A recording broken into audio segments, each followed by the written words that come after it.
कृपाकरज्जगद्व्यापी श्रीकरः शङ्खशोभितः समुद्रकोटिगम्भीरो देवता प्रीतिदः सदा सुरपतिर्भूतपतिर्ब्रह्मचारी पुरन्दरः आकाशवायुमूर्तिश्च ब्रह्ममूर्तिर्जले स्थितः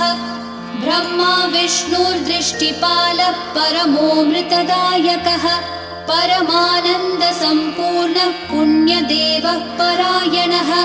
धनी च धनदाता च धनगर्भो महेश्वरः पाशपाणिः सर्वजीवः सर्वसंसाररक्षकः देवकर्ता ब्रह्मकर्ता वसिष्ठो ब्रह्मपालकः जगत्पतिः सुराचार्यो जगद्व्यापी जितेन्द्रियः महामूर्तिर्विश्वमूर्तिर्महाबुद्धिः पराक्रमः सर्वबीजा